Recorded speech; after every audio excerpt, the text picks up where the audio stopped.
I'll come back. I'll come back. I'll come back. I'll come back. I'll come back. I'll come back. I'll come back.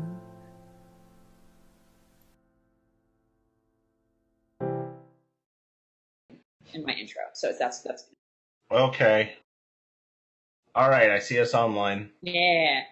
5, 4, 3, 2, 1. Hello and welcome to the Barcast, where the bar gets lower every single week. Your bartenders for this evening will be a non-pencil, People with anxiety shouldn't write. enigmatic otaku, I think you mean 5, 4, re. Milk. No. My name's Mr. Peanut Flutter. Knick-knack, paddywhack, give a dog a bone. Anyway, I'm so ashamed of you. you leave my Bojack out of this. I've been waiting 3 years. It feels like it's like a year. Anyway, so this week we're done with all that BronyCon stuff. Except we've got one of our good friends from BronyCon here. You may know her for her wonderful writing, but we know her as Trixie. We have Trick Question. Hello. I'm the dog that was just mentioned. Good. For those who have never tuned in before, hello and welcome. For the first week, we are Twitch affiliated, which is totally news. Can I explain what that means? Yes, please do it. That means everyone viewing right now, there's a little diamond in the lower right-hand corner of your chat box. If you click on that, and if you have any sort of Twitch bits, you can give them to us. And it'll donate money to us for horses. And you can get bits by watching ads, or you can just buy them like an asshole. I don't know. Anyway, what's next? That was amazing. But that said, we do also have things like Patreon, and we upload all of our content on YouTube. So that way, whenever there is revenue that we generate for our podcast, it 100% goes to charity. There's also merch and all that sort of stuff. Well, let's talk about what we're going to be doing here today. We're going to interview our guests because they've been requested. You ask the questions, we're going to make them miserable for 2 hours. Without getting too deep into it, we have some very simple rules: no politics, or religion, or doxing, or things like that. And Don't we're live ask. on Twitch Don't right ask them now. don't ask them their social security number. I'll beat your face and then ban you. Pencil is going to be watching the chat. Pencil, what are examples of questions that won't make it into the cast? Well, I'll be honest. Trixie here has said that anything goes, which I'm really excited about and curious to see how she's going to traumatize me. I'm ready. I'm so ready to be traumatized. So let fly your usual questions. And I'll ask them when I see them if they're good. If not, you post them in thread. And also, we have something very awesome happening. We have a drinking word. And Yes. the drinking word is dark. First time we've had this word, and so keep an ear open. Anytime you hear us say dark, or you hear Trixie say dark, drink.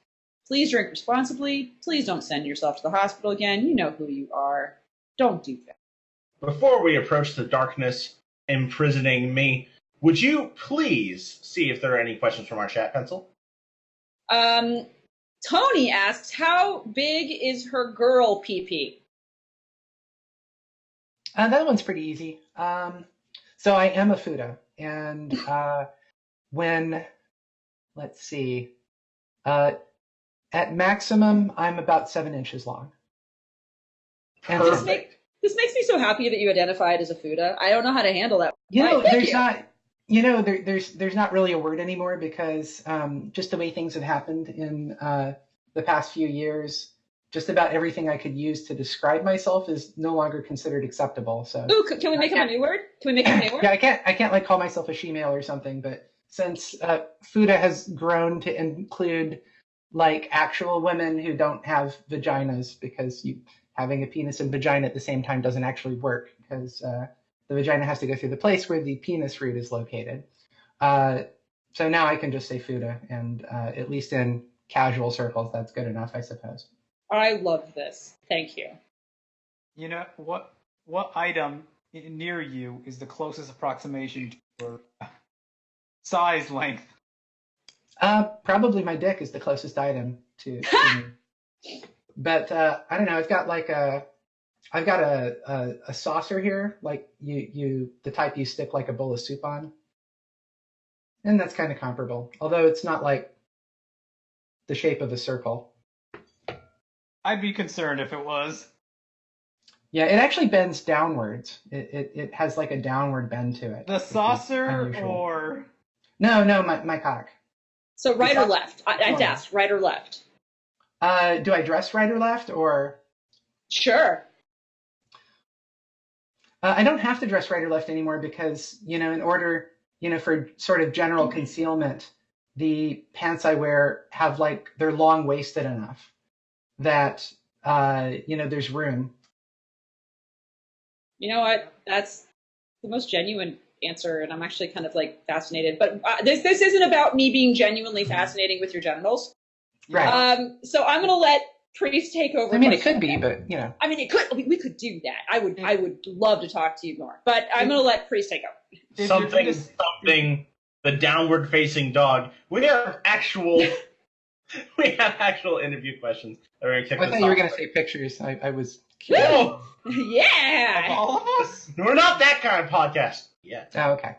But let's start with the very, very general basics. For those who may not know who you are, Trick, let's go with the very, very basic. Who are you and what do you do in the fandom? Well, let's see. Who am I? I'm an artist and a writer, and primarily my most horse fame stuff in the fandom has been being a writer on fan fiction for the past, 4 years, maybe, something like that.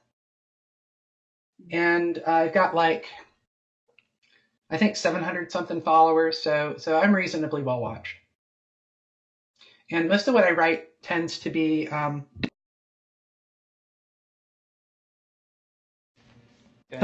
one second, hold on.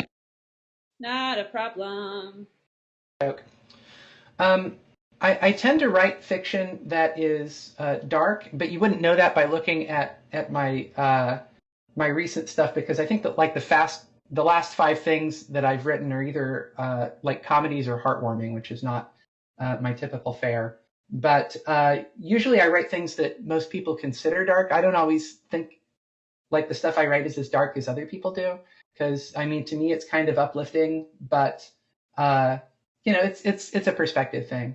I like to write on topics that touch on big moral questions and difficult choices. And generally speaking, in most of the fiction that I write, there aren't usually typical villains. Usually what happens is it's a situation where everyone is looking out for everyone else's best interests. And despite that, or actually because of that, because people are trying to help other people, bad things happen as a result. And basically how characters deal with that. Awesome. Damn, dude. Wow. So the next question that we usually ask our guests is, how did you personally get into the My Little Pony fandom? Well, I saw, let's see, right after season 1 was finished, I started seeing memes online. And I saw one meme in particular that was, it was a categorization of ponies based on Myers-Briggs types, and which is something that interests me in part because I have a psych degree. And Pinkie Pie had my personality type. And that one was actually correctly identified. A lot of the types that they placed on ponies were ridiculously wrong. But that one was correct. Pinkie is definitely an ENFP. And so I thought, okay, well, there's my pony. And I figured, I like watching cartoons. I mean, I'm a fan. I was a furry before the pony stuff. And so I watched, the first episode I watched was Griffin the Brush Off. And I noticed right away that, it started out with some stereotype stuff, but they didn't stick with the stereotype. So it started off Rainbow Dash is trying to avoid Pinkie Pie. But then after she catches her, they're spending time together and Rainbow Dash is enjoying it. And I thought that was interesting because, in most cartoons, they're not going to, they don't really take the time to develop characters. Like they'll stick with stereotype and go for like slapstick, basically. And the fact that like right after the intro it had shifted directions, I thought was good writing. And from there I was pretty much hooked. So I watched the whole season, and then I had a party here at my home for the season 2 opener. Actually, I don't know if I did the party here. I think the first party I went to might have been somewhere else, but we hosted several pony parties at my place. Awesome. Now, as for the writing, back when Tumblr didn't suck, which was quite a while ago. Yes. I put together a Tumblr blog, and I was going to put together basically like a graphic novel, and so I started working on that. And I got a little ways into it, and I just didn't have a lot of people sort of following it, and the amount of effort I put in, there was a limit as to how much time I could put into it. But at some point, I think on Droopy Buru, I saw a picture for something. Geez. Okay, I wonder if how much detail I can go into. Well, it was a picture. It wasn't mature, or what is it called there? Is it explicit? It wasn't explicit. So, I mean, technically it wasn't explicit, but it was for a full cone story. And the story in particular, it looked interesting, and it actually is a reasonably interesting story. So that was the first thing that like pointed me to fan fiction. Eventually, I started reading some stories, and I discovered that stories can make you feel some pretty strong things. And I had read a lot as a child. I'd read fantasy and science fiction, but I never encountered anything that had quite the feels of ponyfic. And one that really got me was Somewhere Only We Know is a reasonably famous fic. Yes. And I was like, oh, wow, this has some really strong feelings associated with it. And so I found out I knew about fan fiction from then, and I said, okay, well, I'm just going to start an account and start working on something. And I did. And I've been writing fan fiction, I suppose, in one form or another for about 20 years, because when I was a kid, I wrote some fan fiction. A kid, like 20 years old, because I'm older. No. There's a rule in the Barcast. Everyone on the Barcast is 21 years old today. So happy birthday, happy 21 years old. No, thank you. I wonder where all these memories came from. Well, let's not worry about that. Well, I always wonder that, so that's fine. Let's see. So what was I talking about? So I posted a couple things. One of them was like just this really horrible story with non-con elements in it, which was what I started. That was what I intended to start. That wasn't what I was doing the Tumblr on. The Tumblr was on something that was more PG rated, but it would take more time to sort of develop that story. So I switched to just something that I'm like, okay, well, this is basically going to be writing porn, but it turned out not to be porn, because like it takes like 66 chapters before you actually get to a point where there's any sex happening. But that one's still highly controversial, and I haven't finished it. I've been working on it for 4 years, and I need to put it to death at some point, but it's almost done. But I also wrote, shortly after that, I wrote The Element of Surprise, and I wrote that just like in one big long session, just sat down and wrote the whole thing. And I've revised it since then, so the one that you see online is different from the original one that I wrote. But it had a lot of feels, and that brought in a lot of people. And actually, I met Titanium Dragon online. I didn't know that he was like a really popular reviewer or anything, but I saw him review something, and I said, hey, do you want to take a look at what I've written? And at that time, I had The Element of Surprise, The Horrible Story, which is Twilight's Secret Journal, that I doubted he was interested in looking at, and also a pony Zen Koan thing, which I still have up, but I'm in the process of redoing some of the stories, which is it's a bunch of minifics about that illustrate a Zen koan using ponies, basically. And so he read The Element of Surprise and the pony Zen koan thing. And, he said he was kind of surprised because, he didn't expect much from it because the description for Element of Surprise, the description wasn't put up very good. It was like, I hadn't done this before. It was like a really long description just in one paragraph, but he thought it was interesting and he invited me to the write-offs. And, that's really what has helped me sort of into the community is the experience with the write-offs. But there are questions about that I see in like on the Twitch stream that are in the list of questions. So I'll get to that when we get there. Awesome.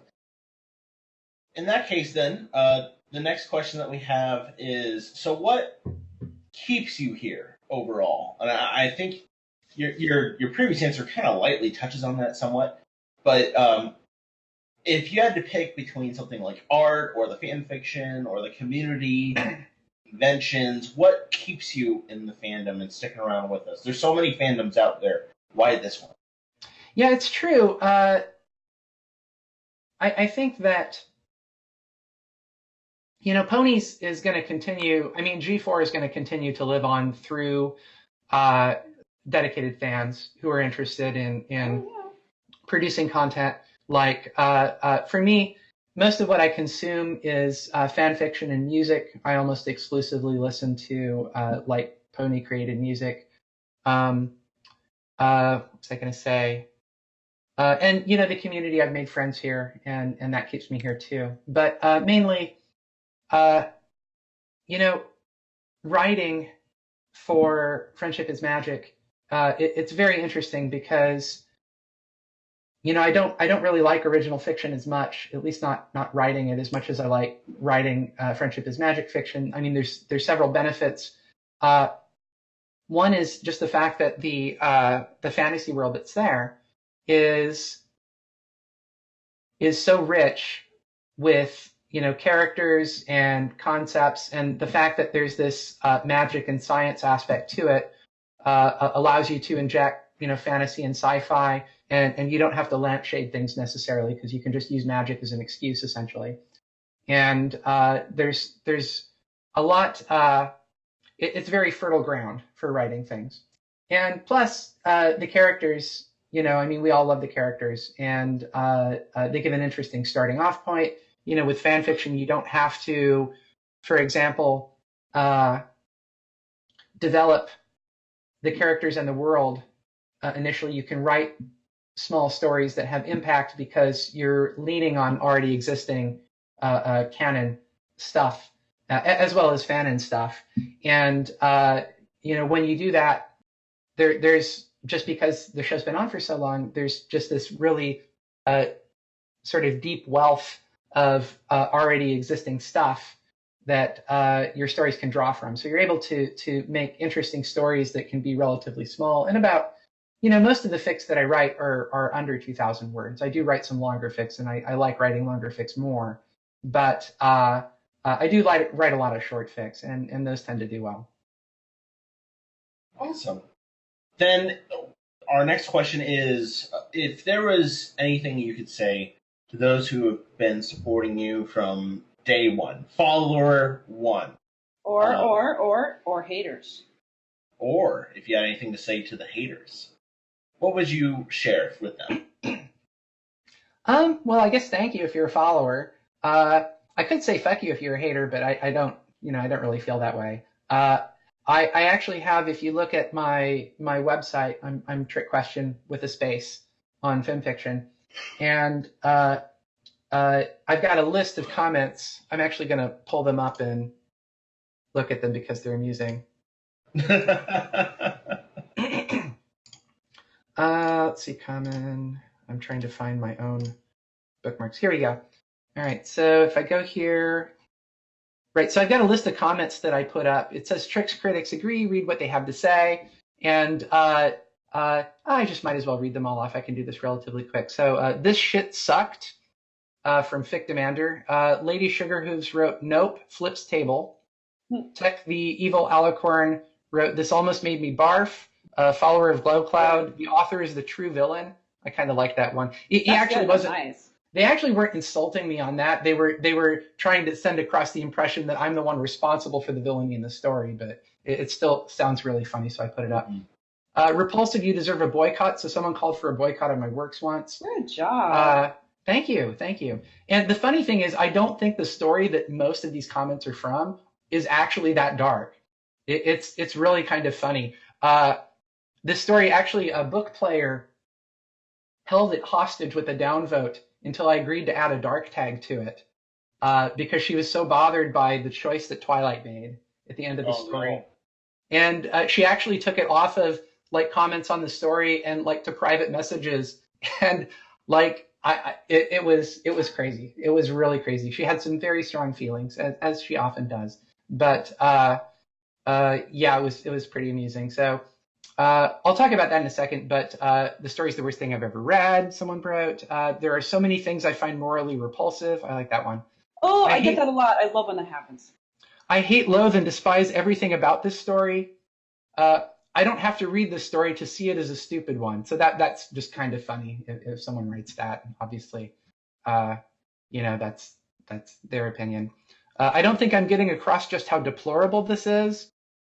Someone wrote, this is incredibly fucked up and incredibly romantic all at the same time. That was actually a compliment, I think.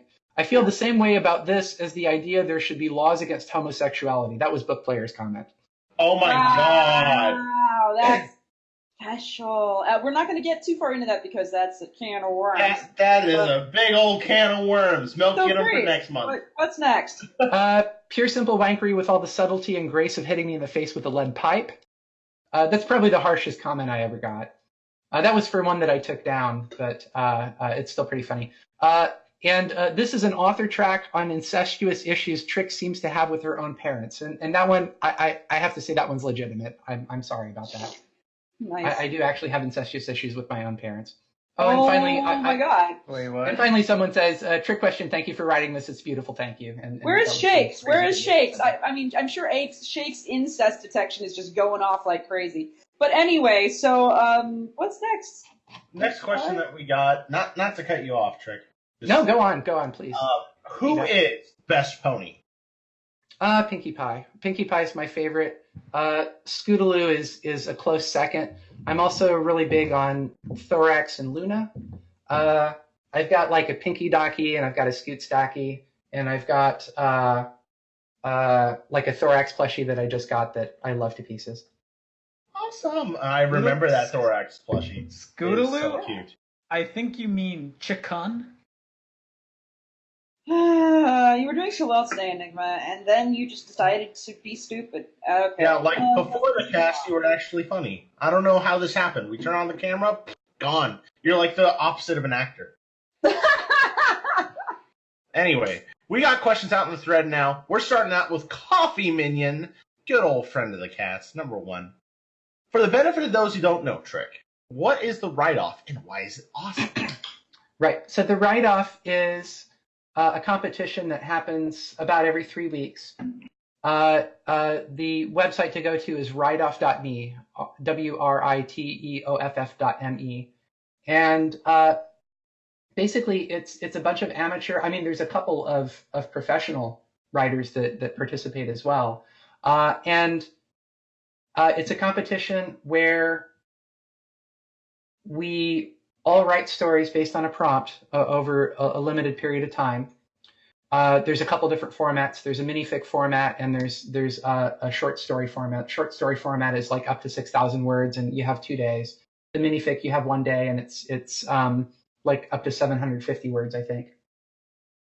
And the thing that's really important about it, it's not the competition. No one really cares about that much. It's the fact that everyone who's involved with it reads as many fics as they can and leaves, they provide reviews and advice. And I've learned an incredible amount from participating in the write-off. I mean, that has helped me as a writer more than anything else that I've done. So it's really, really useful. And I recommend it to anyone who, wants to learn to write better. It's also fun. It's a lot of fun. It also forces me to read fiction because it's difficult for me to read. My concentration is not what it used to be, and it was never good. But reading for me is very challenging. But by forcing myself to take part in the write-offs, I force myself to read, and so I get more pony fiction in my brain that way. But no, it's a lot of fun, and it's a great benefit. And some of the people there are just amazingly good writers. So there's a lot to learn.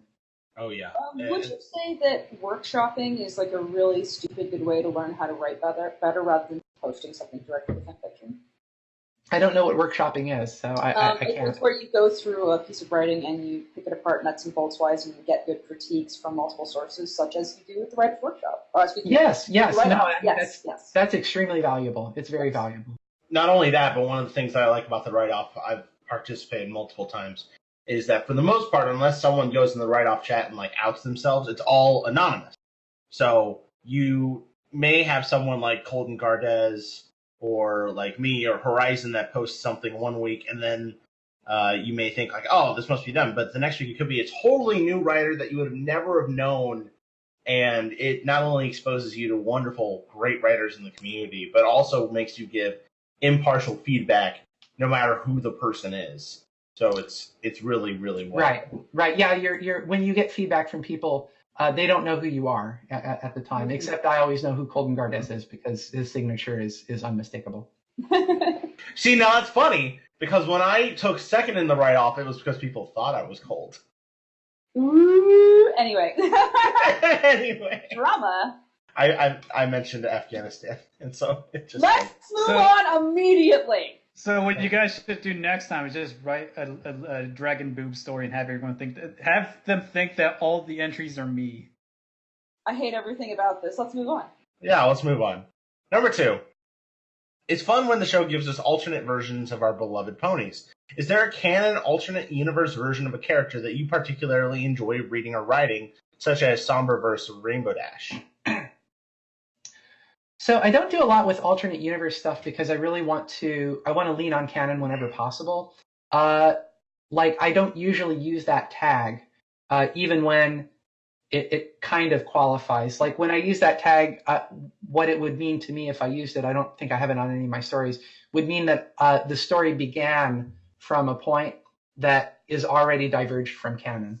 But I've written some stories that are divergent from canon almost immediately. And probably I do enjoy writing. I enjoy writing Twilight Sparkle in the story that is in the You Probably Shouldn't Read This story. Actually, no, it's in. I have 2 bookshelves. I've got like a You Probably Shouldn't Read This and a You Definitely Shouldn't Read This. And Twilight Secret Journal is in the You Definitely Shouldn't Read This category. But I like writing Twilight Sparkle from that universe because she's got a naivete to her that is, it's very cute and endearing. I mean, she's mostly lost it by the time we're at the place where the story is because we're almost at the end of it. But I've enjoyed that. I like writing Luna just in general, just because it's really easy for me to find her voice. But I don't do a lot of AU stuff apart from, when I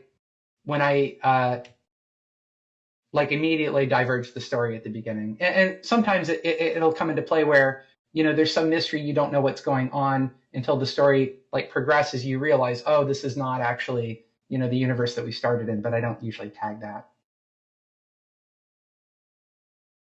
Cool.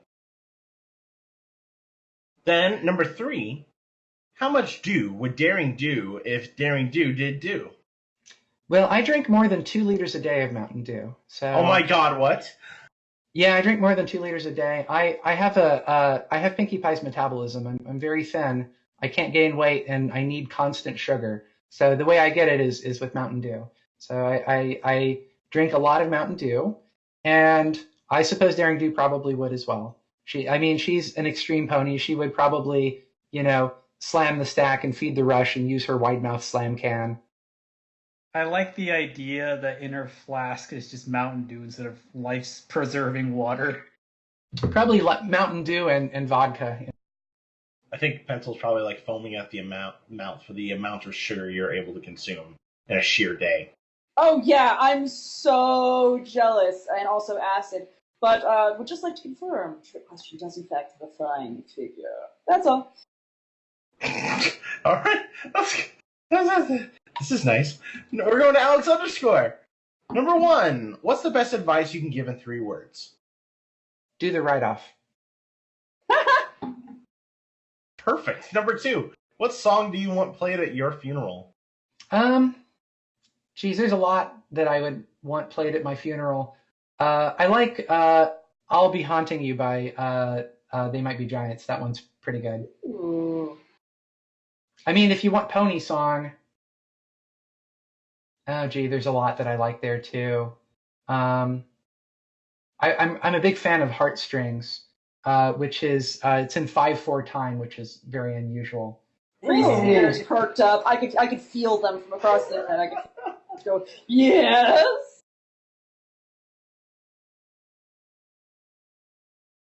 Let's see. Number 3, how do I undo? Well, probably Control Z unless you're an asshole, in which case it's Command Z. Hey, I resemble that statement. Mostly kidding. Don't you mean resent You that shouldn't be. statement? No, I meant what I said, and she's right, man. She's right. Number 4, what's the worst thing you've ever had in your mouth? That's a good question.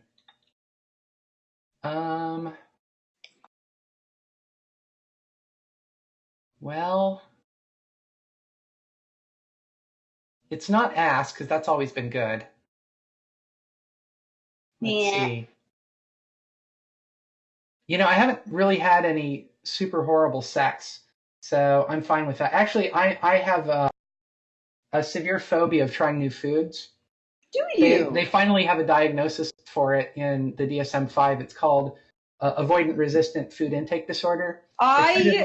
I'm going to stop you just because I want you to talk more about it because it's important. But I know there's somebody in the chat right now who's freaking out that you're talking about this. Please go on. Okay, well, basically, it's like being picky, only it's like clinical. Like I have like a severe phobia of trying new foods, and because of this, I just have a very limited selection of food that I can eat. Fortunately, I can eat in most American places because you can usually order things plain.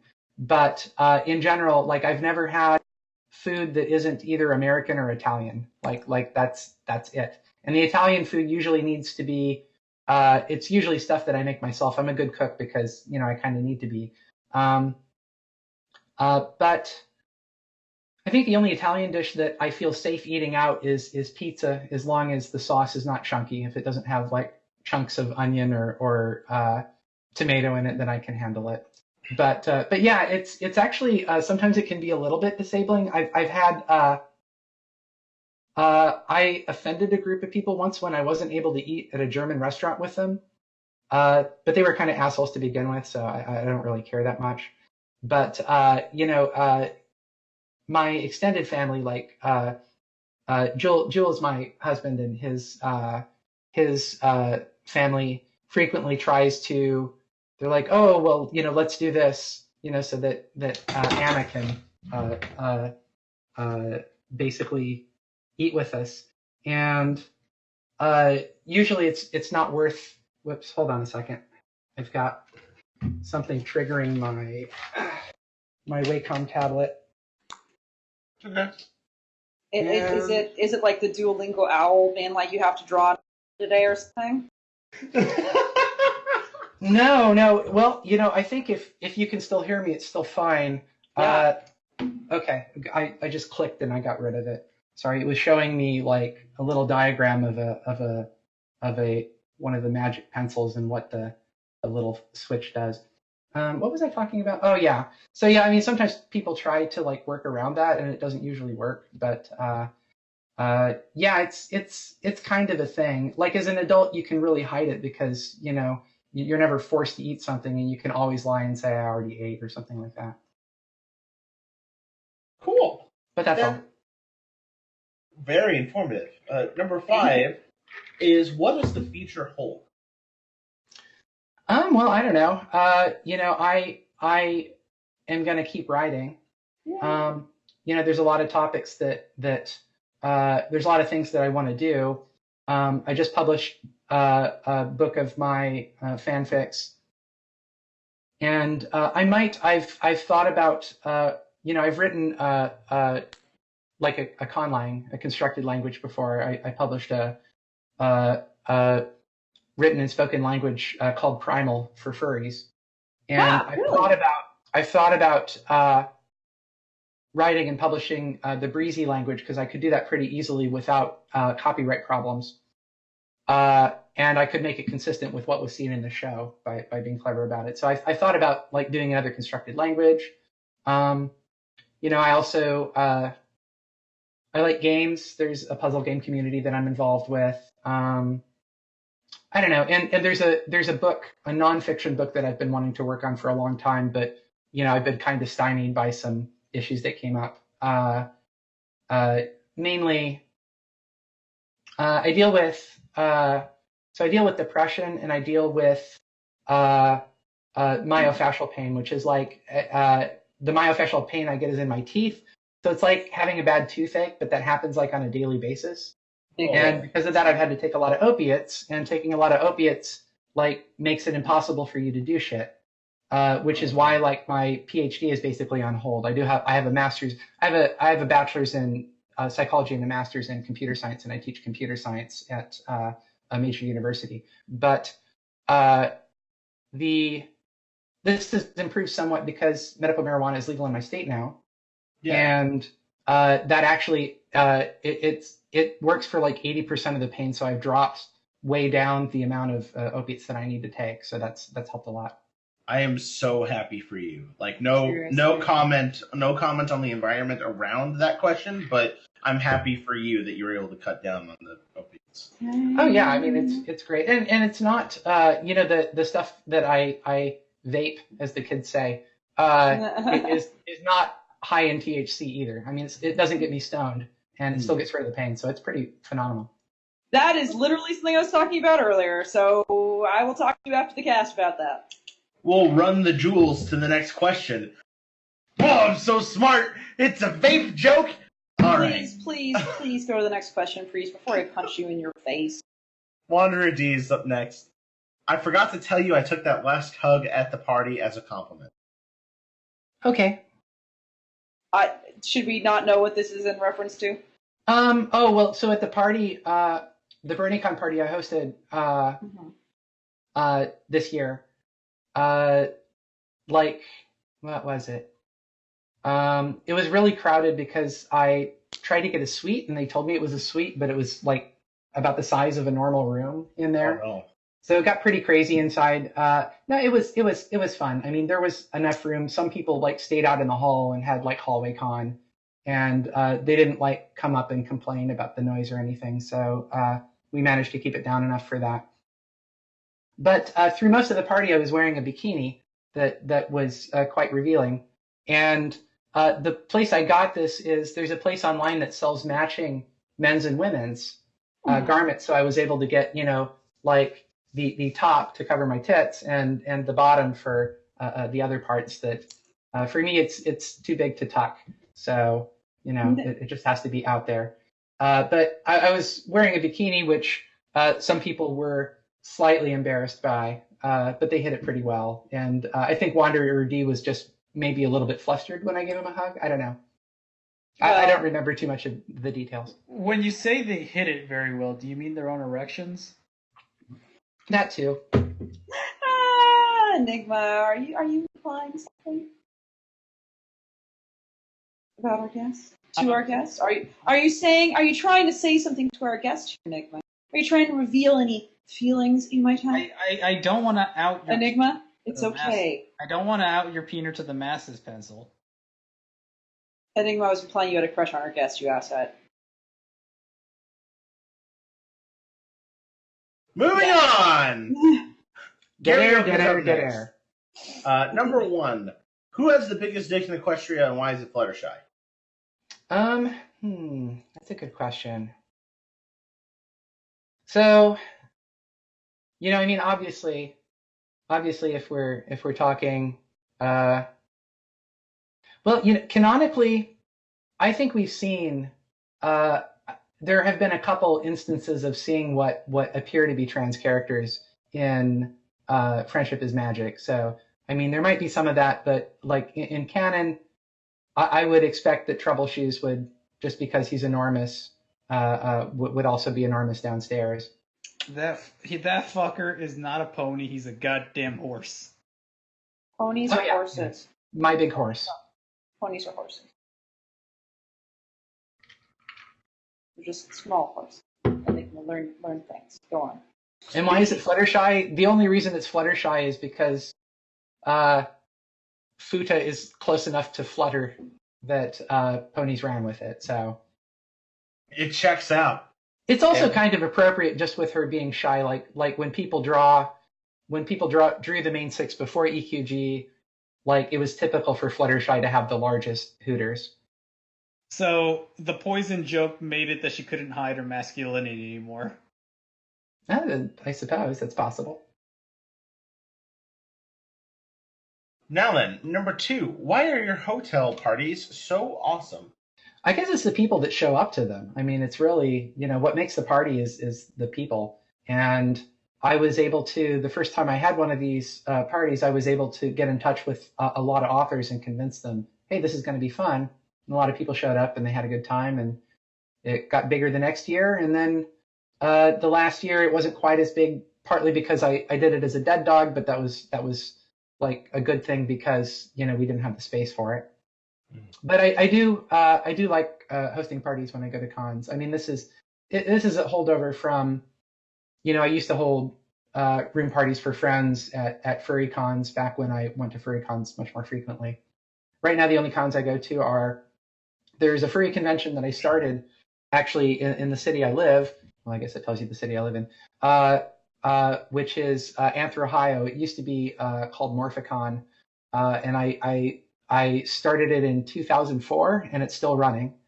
Holy shit, I know that convention. Holy fuck, you started that?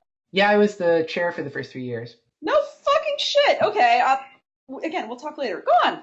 Yep, and TrotCon because it's also, local. It's like also in Columbus, Ohio. And it's probably gonna be like fucking crazy. Yeah. Anyway, come to TrotCon. When they try to fit everyone inside, I don't know how they're going to, but it's interesting.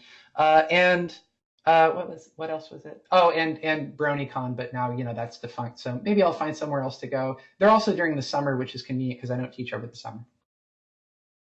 I'm ready for the new blocks of hotels to just sell out instantly, and we'll get hashtagging on Twitter, I want to come inside TrotCon. Like COME. But anyway, moving on. Number 3. Why are your hotel parties so dang hot?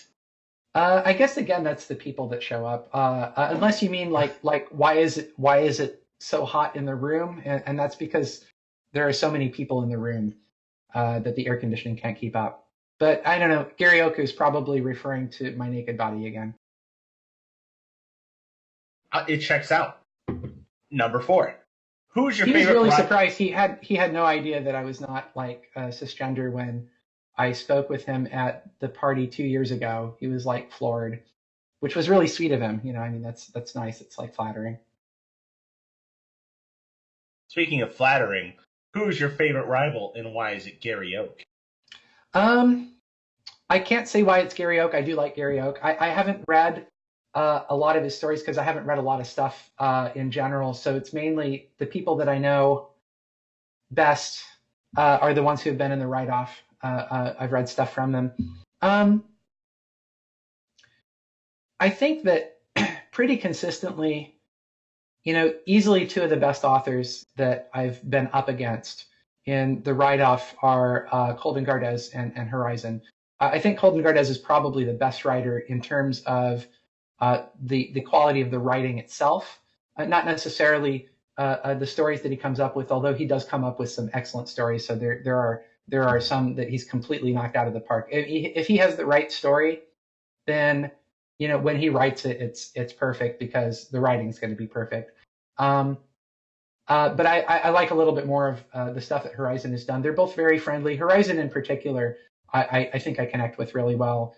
I don't really see other authors as rivals, though. I mean, even in competition, I'm not really against them. I learn stuff from them, if that makes sense. So I don't really I don't really think of artists as rivals, except if someone like steals a story idea or something. And that did happen once. I posted a story.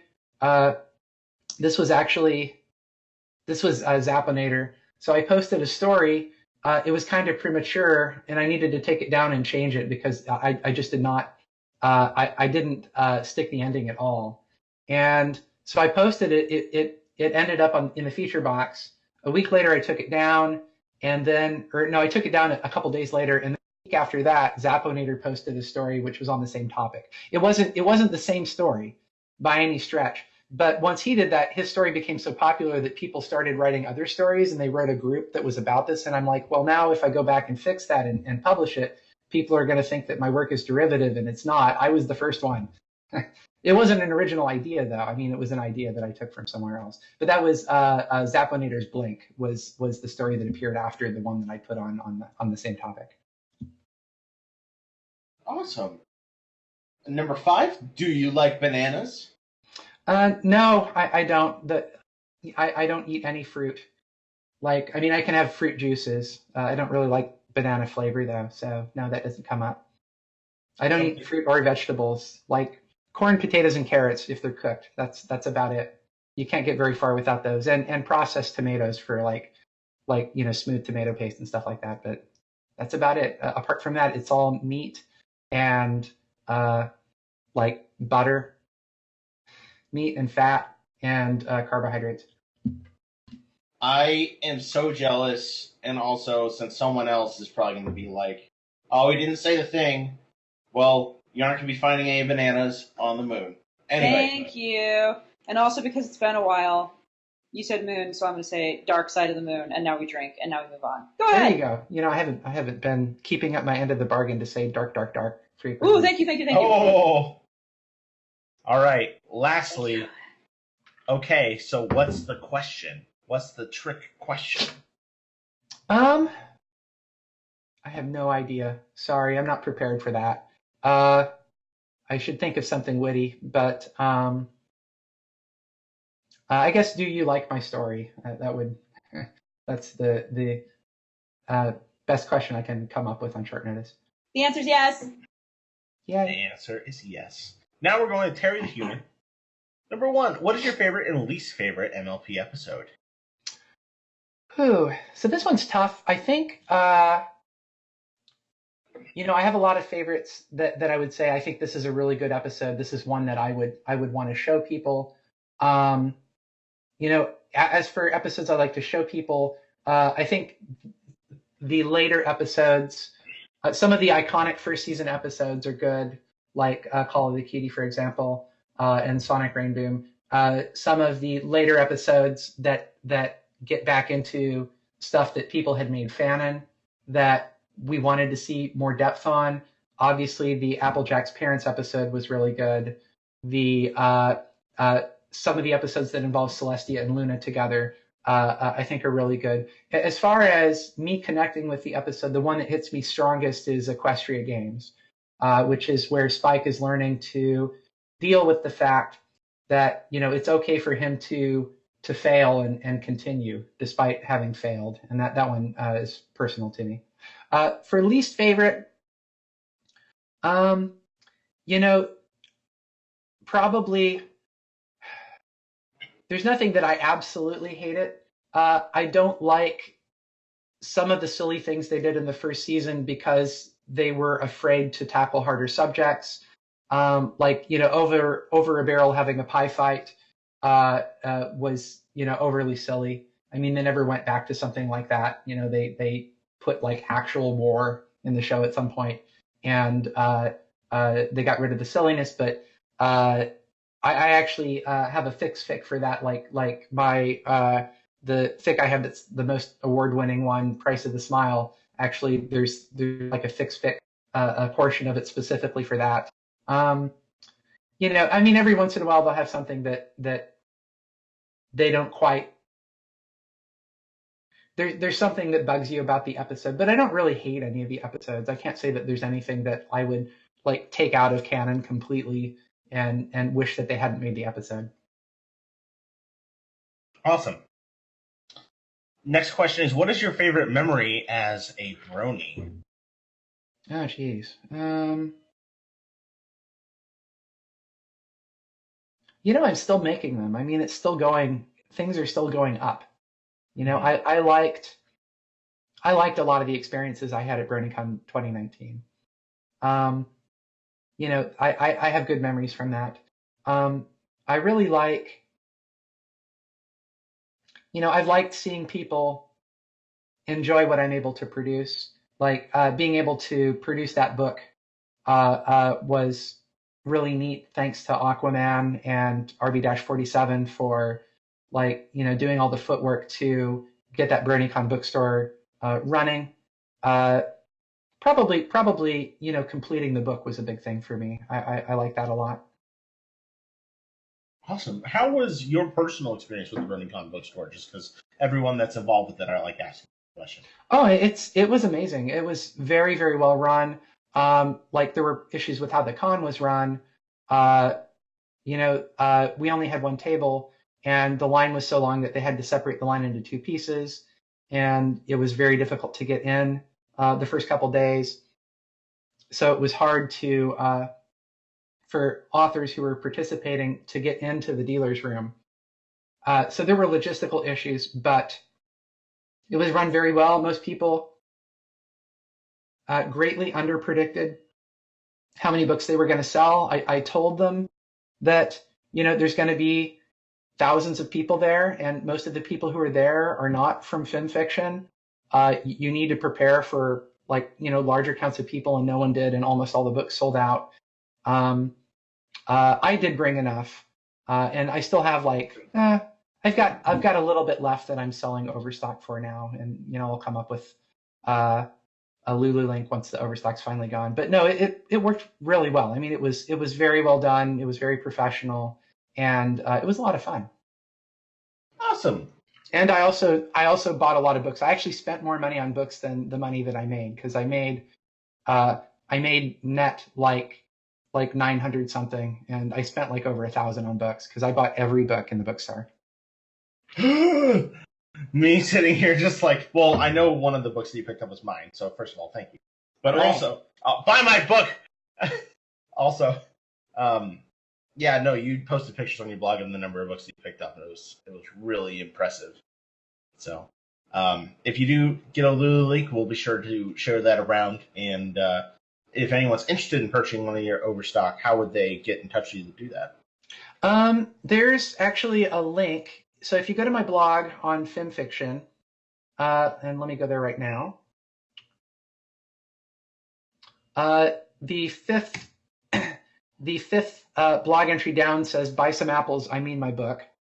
And there's a link to the Fancy Horse webpage. I wish I had a really snappy bit.ly or something that I could tell you, which would, give you the exact page. But the easiest way to find it is to go to my blog, look back a few pages until it says buy my book, and there's a big picture of the book there. And there's a link to a page that will take you to, there's a link to a page that will allow you to purchase the book, basically, and you can say whether or not you want me to sign it.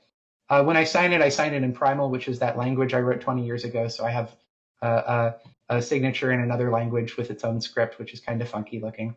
But it's case wrap hardback, 21 stories, over 400 pages, over 30 illustrations, and it's $24. That includes shipping and handling and tax, unless you're outside of the country of gun violence, in which case you have to contact me so that I can figure out what shipping will cost.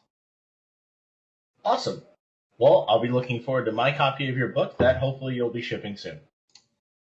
LOL. I literally just bought one right now. Anyway, number 3. Good job, Priest! Who is worse, Zephyr Breeze or Spoiled Rich?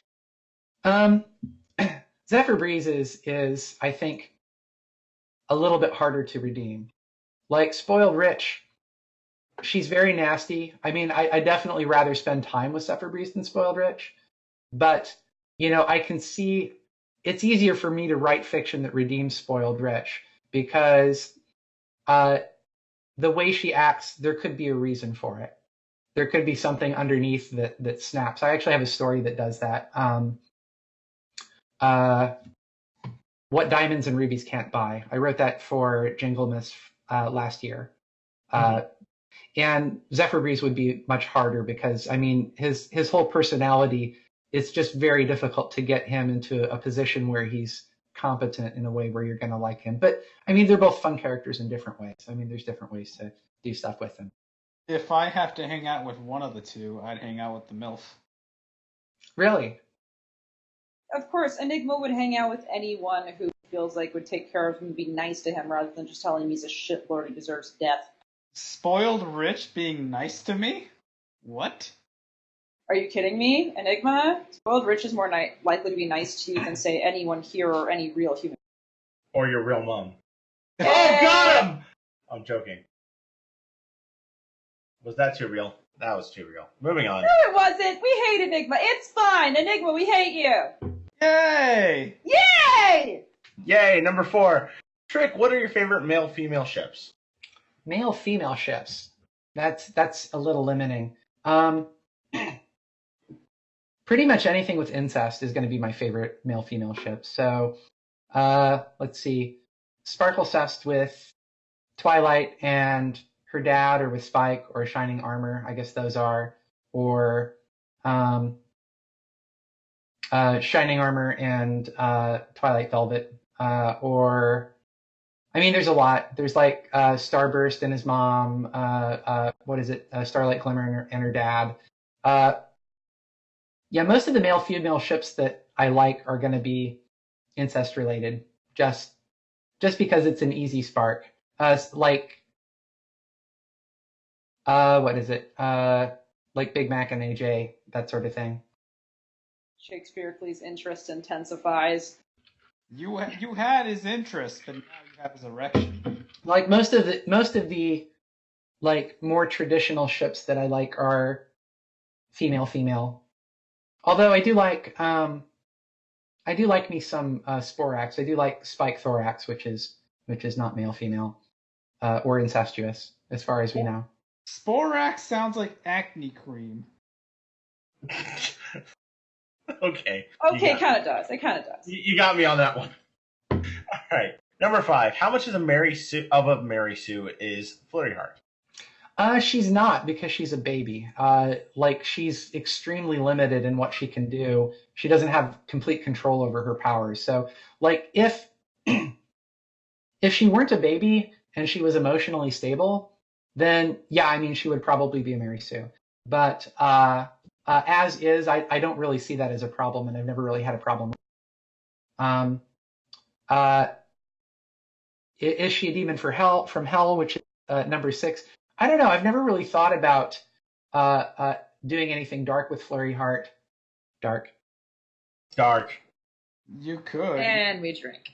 You could just write a story where she accidentally kills one of her babysitters. Well, I do actually have a story with Flurry Heart that is dark, actually, where Flurry Heart, it takes place on the 100th anniversary of Cadence and Shining Armor's wedding.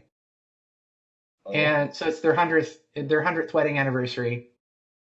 And Flurry Heart is, I mean, she's like almost 100 years old at this point, but she still acts kind of like a teenager because in canon, Alicorn's aged slowly.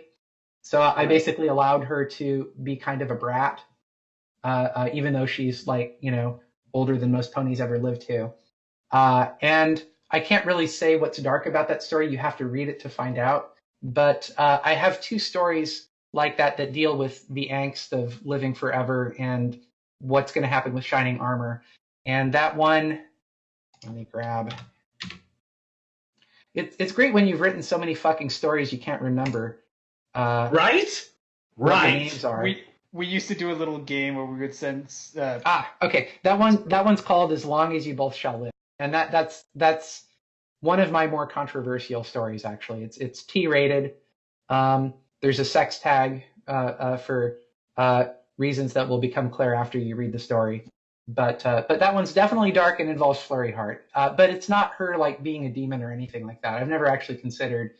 Uh, it's an interesting idea. If there's something strange, like the sisters said, this is unprecedented. Someone being born in Alicorn, they don't know what it means. So I mean, there's some ground there that I haven't done anything with yet. Oh shit! I'm so excited to read the story after cast now. All right. Now that we're about halfway through the cast, so we're gonna go very, very quickly through some like bullet point, like ad stuff. But do it. Make it funny, Grace. If you're watching on Twitch right now, this is the time that you guys are more than permitted to please go down to that little diamond button and actually watch a real ad and send money to Little Bit. That money that all gets sent to us through Twitch goes directly to Red Wings Core Sanctuary. We're very excited to do that. Also, at the end of every podcast going forward, now that we're Twitch affiliated, we're going to do our best to name off, who did the best donations of the week and all that sort of shit. Anyway, to be funny, shit post pencil! What, Priest? Are you ready to shirt post all over the Barcast Discord? Oh, fuck, are we doing this? Okay. Yes, we are, because we have merch. And if you're ready to make merch, you should want to, because at www.thebarcast.net, we have a merch room that you can actually buy things like the I Need a Drink mug that features Milk's beautiful face. And by beautiful face, I mean a badly cropped JPEG. And it's great. But we've heard your request for more merch items, so we decided, fuck it, let's outsource it. And we have a contest running right now. We do. With different stuff that's being added daily. If you want to make a shirt that says, "Hey Priest, fuck you," you can, and submit that design to the contest. You can also put it on a hoodie, and you might have the chance to win awesome prizes that are being added to right now and may actually include real money. So, send us shirts, shirt post all over the Discord, and you better not be in the hood, because we're good, for that. Are you done? Can we Yes, go back I'm to our guest? Our guest is nice. Yes, we can. Thank you. And now then, Trook, we're back. We have more questions for you. Okay. Do you like ponies that have freckles? Yes, I do. Yes, I do. I have freckles. AJ's pretty cute. Hooray. And Apple Bloom. Number 9. Who would you be? Gloriosa. Enigma, don't put words in my guest mouth. So I'm not supposed to say whether Fallout, Equestria, or Project Horizon is better. I can't really because I haven't, ready to one of them. So I totally accidentally shipped a question. My bad. So I don't know which one is better. I've heard that the complaint I've heard about Fallout Equestria is that it's derivative.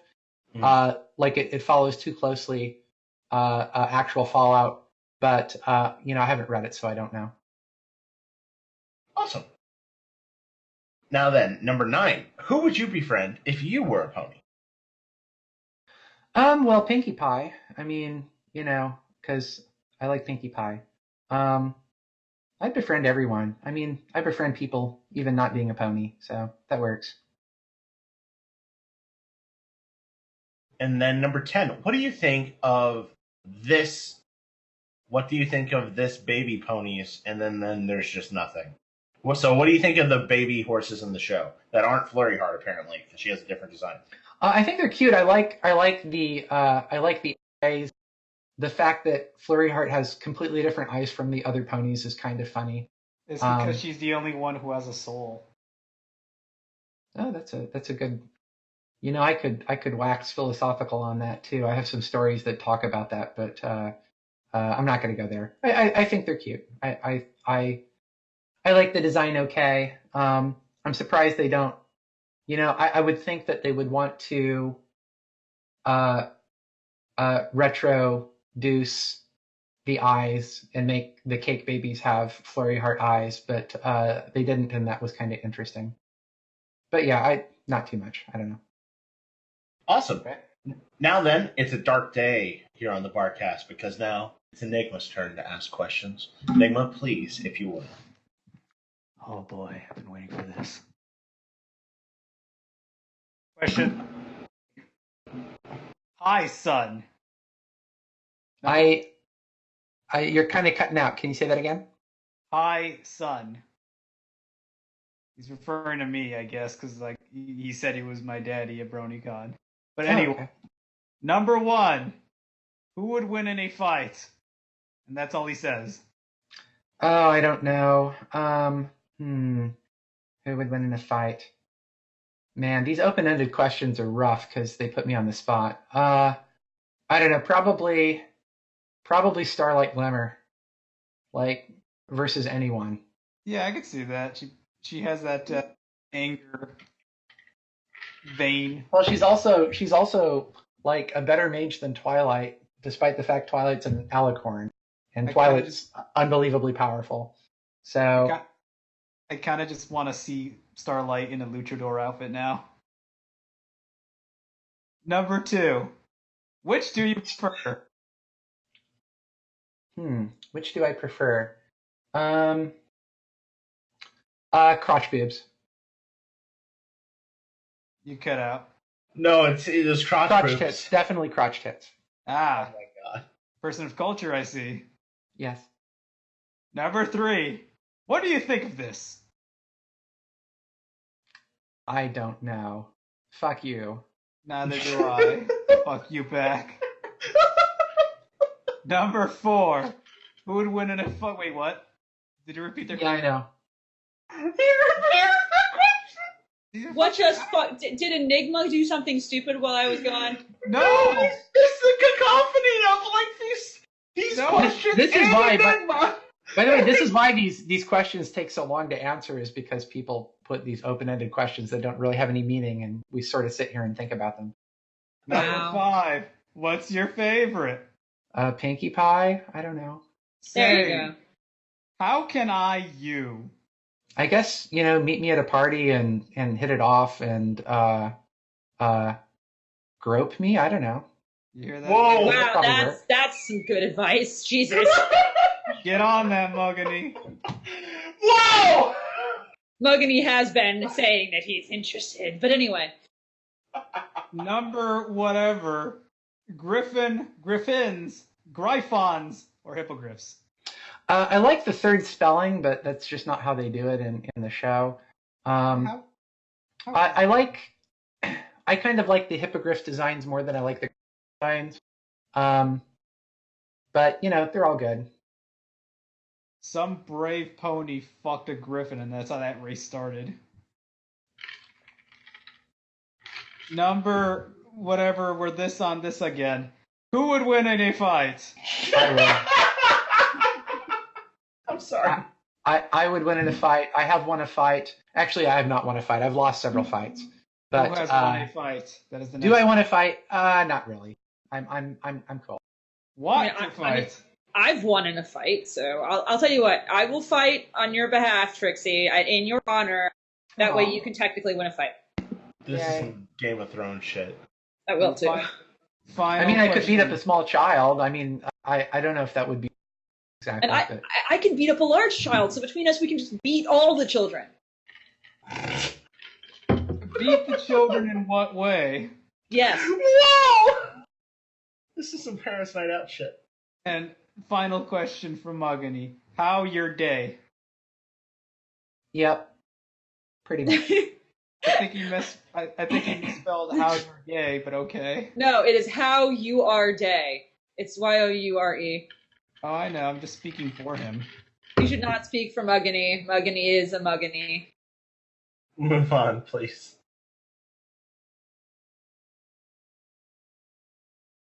Enigma, now's where you go to the next one unmuted.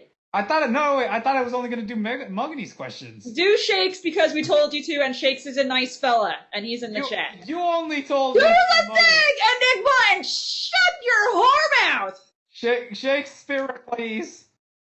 Number 1. What is your favorite BronyCon after party story? Favorite BronyCon after party story? I don't have a lot of good ones. I have stories from my time in furry cons, but my interesting experiences in life have gone down significantly since I switched sides. You don't what's the word for it? I don't know. I just get a lot less sex than I used to, so I don't have anything like salacious in terms of after party.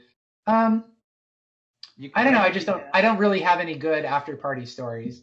Like usually it's me sleeping, like going to bed. I suppose maybe like doing naughty things with a plushie or something might be up there, but I don't really know. You remedy that. Remember, Mugginy's interested. And I have to have a shout out. My husband is in chat as Giuseppe, and he wants to know what piece of fiction or nonfiction that isn't pony related I find the most inspiring. And in terms of inspiring, I don't know. I'd have to think about that. I found the White Mountains series had a really strong hook, and I was hooked on those books probably quicker than any other set of books. So I kind of like those. That was a science fiction story, and I've done hints of stuff related to that in a couple of the stories that I've written, because it also sort of touches on something that's a little bit personal for me. There's a story I read online that inspired one of the stories that I wrote, and there's a reference to it. The story is called Layers. My story is called Layers, and it's the story in question is called I Don't Know, Timmy, Being God is a Big Responsibility is the name of the story that it's based on. But and the one I mentioned already, the Shining Armor and Cadence and Flurry Heart 1, As Long as You Both Shall Live, is based on a story from one of the write-offs that I got permission from the author to write. I believe Forever is a Long Time is the name, and the author is Rollo. I don't think they have a FibFiction account, but it was an interesting story, but it sparked a big tangent. What I did was pretty different from what they did, but I got permission first. So in terms of inspiration, that's all I can come up with there. And by the way, I should mention that my husband is White Kitten, is known as White Kitten in the fandom. So him. Yes, well, you probably. Let it be known that according to the chat, he's also our husband now too. So in-laws. I wouldn't say I'm a fan, but Enigma, have you jacked off to stories by said person? No, I've seen. Well, it's art commissions, really. Oh, even better. So you've jacked it to the art. Well, some of it is questionable. Enigma. I would have to put effort if I wanted to fap to some of them. Pencil, let's be honest. Who hasn't? I mean, I haven't. It's fucking degenerate. I know. I just get off to nice thoughts. Anyway. Number 2 by Shakespeare. Have you thought of a shirt idea for the Barcast shit posting contest? Is it just a shirt that says, "Here, feel this"? That's my bio on FinFiction is "Feel this," which obviously you can take a couple different ways. It's not intended in the dirty way, but the fact that you can take it in a dirty way is kind of funny. But it's really just because, my goal as an artist is to shove a feeling down your throat. To here, give you fiction and tell you, feel this thing.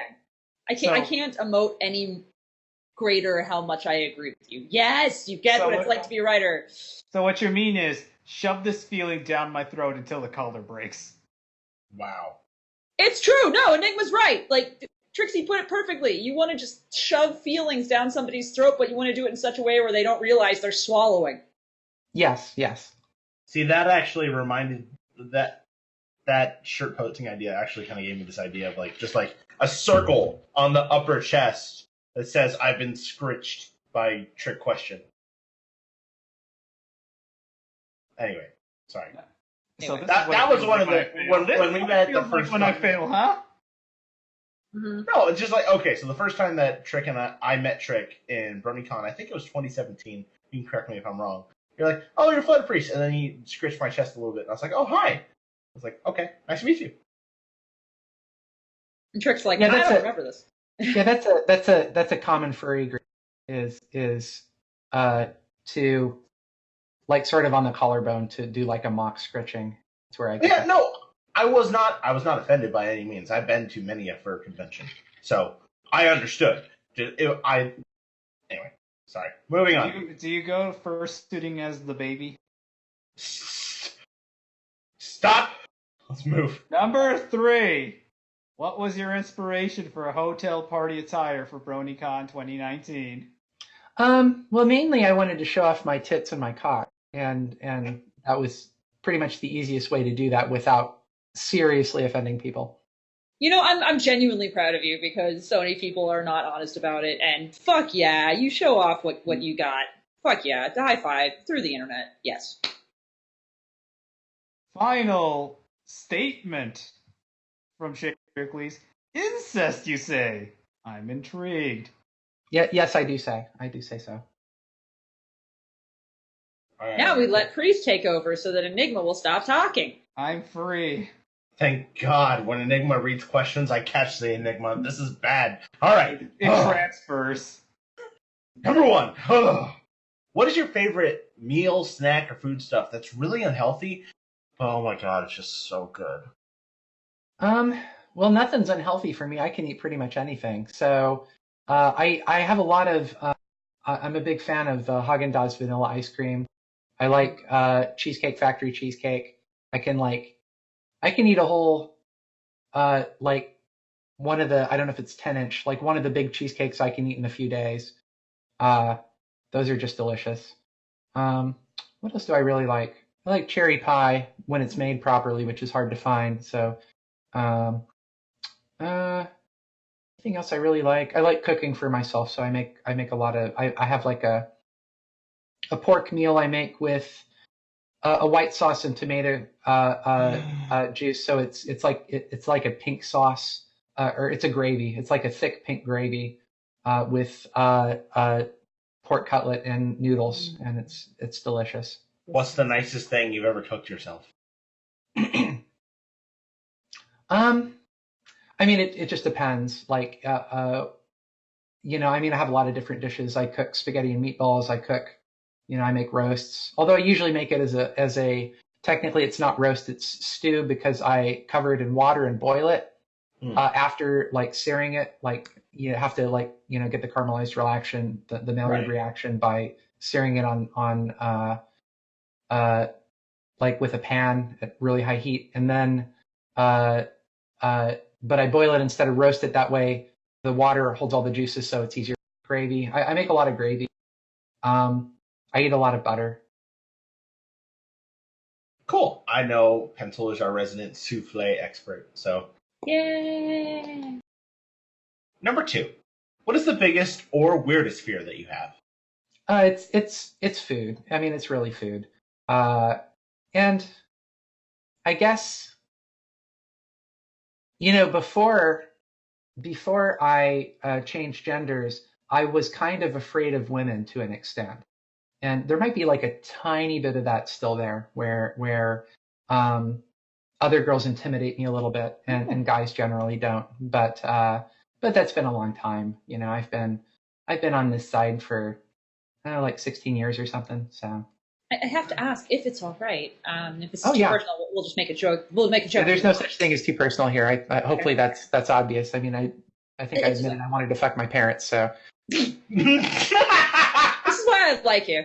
I hope I didn't, and I pride myself in being very intimidating. It's how I keep people far, far away from me. But I hope I wasn't intimidating to you. No, not at all. Okay, good. Not in the slightest. Okay, good. Word of advice. Yeah. Word of advice. If a guy ends up intimidating you, just whip it out and they will back down. You would think so. That's not always a good idea. I have kind of done that before. I had there was a pizza guy that that's the start of a good one. That looked up my information at his work so he could contact me privately. And he's like, oh, I just, looked through your records in order to contact you and say hi and see if you wanted to go to a bar, which was, moderately sketchy. So I told him I had a dick, and that could have gone the wrong way, but it did in fact scare him off, so it worked. Wow, I'm very happy that worked for you. Yeah, I mean, it's. I'll tell you, it's a different world being a girl. It is a different world. Yep. Like I had a supervisor hit on me while I was in training. There was a guy who was like hiding outside my window and masturbating. I can't really blame him. I kind of feel bad for calling the cops on him, actually. Should I really have done that? I don't know. Yes, you should have. Yeah. Well, they basically, they just scared the guy, and so like he didn't come back. But it was kind of a sketchy neighborhood, and the way that the thing was set up, we were like in the basement of this apartment thing back when we lived in an apartment, and there was like an overhang. It was basically like a stalker's dream. Like there are these overhangs that you could stand in, no one could see you, and you could look inside like people's bedrooms. So I mean, I'm sure it was just random chance, but it was still kind of funny. I remember. Yeah, it's different. It is different, definitely.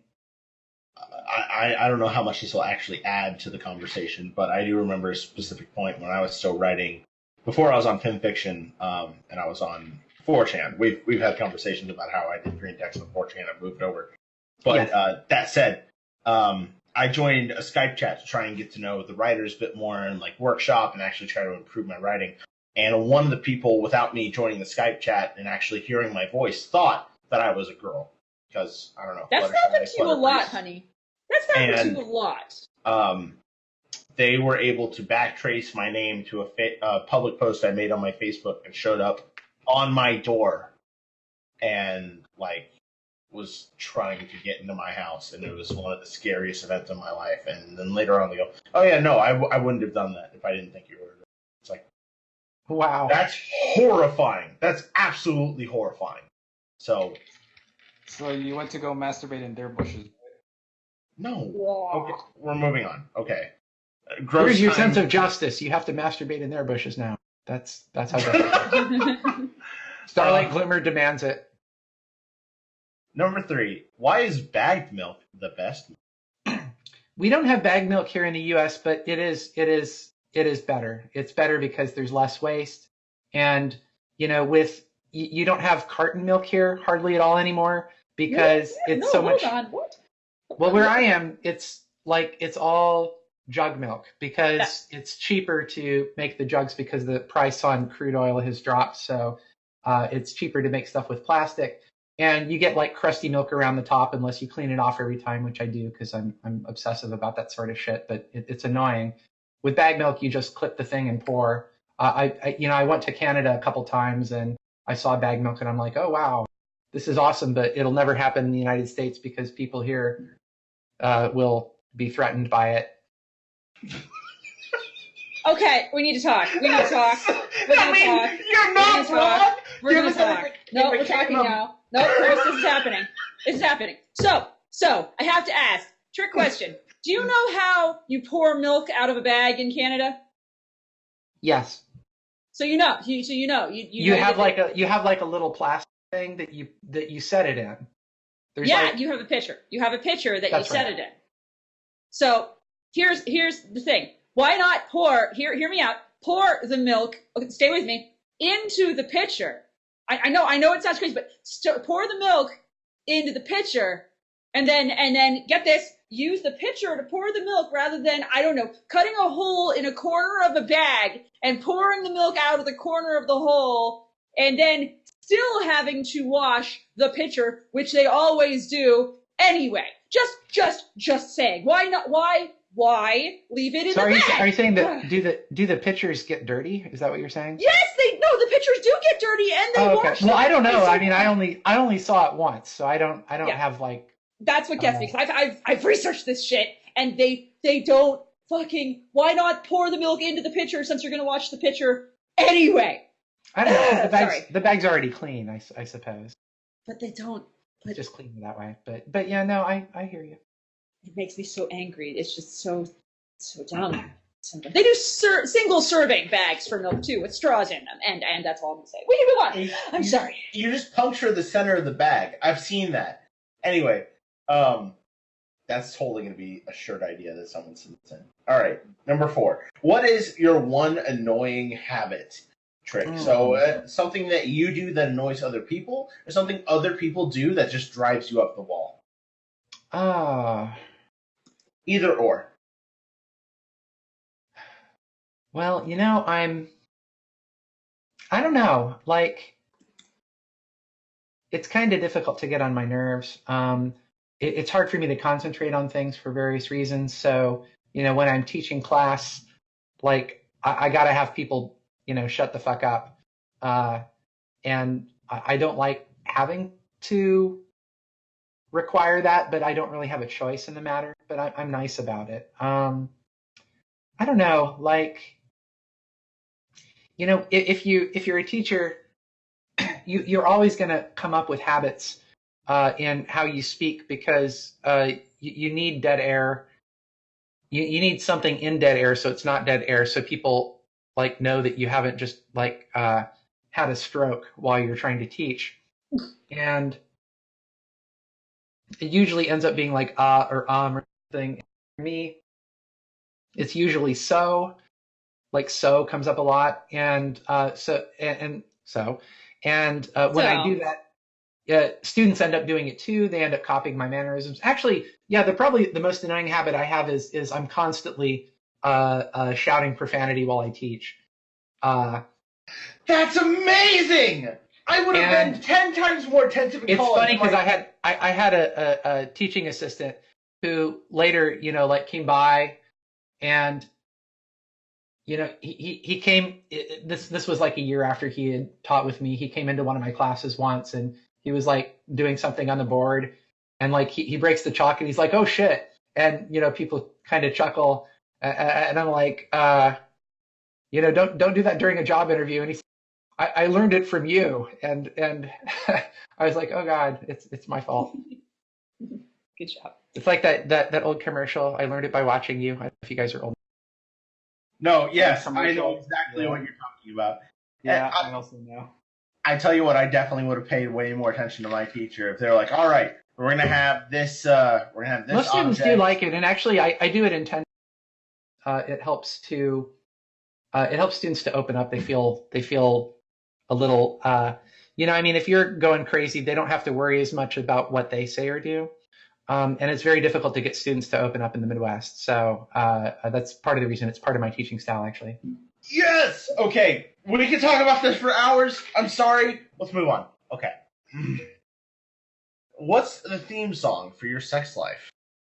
Oh, geez. My sex life is mostly dead, like, at the moment. I just don't do a lot, and it's partly because of the opioids, although that's picking up a little bit more. It's less of a problem because I'm taking these opioids. So, I don't really, I don't know. I got nothing for this one. Oh, can I recommend a sex life theme for you? Please. The Bulk and Skull theme from Power Rangers. I'll have to take your word on that. I don't know what that is. How long have you been sitting on that? I don't know, man. Enigma, are you okay, dude? I've been sitting on that for 30 seconds. Wow. His brain works that quickly. Anyway. Well, his sex life is that quick. Anyway. What? No, what sex life? Enigma's never even seen a vagina in person. Fuck, man. I think the first time he saw naked tits was mine. Anyway. Technically, we've all, seen vaginas when we first are, have life in us. Only if you actually, your eyes are closed during that period, so. Ooh, Trick's got ya. Number 6. Do you watch anime by chance? If so, what are your favorites? I only watch anime by chance. That's the only way it happens. Is sort of by accident. The only anime that I've ever watched extensively is someone let me borrow Utena. And so I've watched all of the Utena series and I liked it. The ending is kind of iffy and the movie's just fucking weird. The movie doesn't make any sense, but that's kind of how they do in Japan. But yeah. I thought most of that was pretty good. It was interesting. Can we agree best anime bitch slap in history?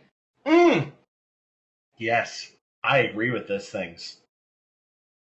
Utena is very good. Sorry. If you disagree, it's fine. It's fine. No, I'm not sure. You mean like when she beats her opponents, or Backhanded slap across the face kind of slaps. Mm-hmm. Yeah. Which particular one? There's actually. I will go get a gift because. Okay, cool. Thank you.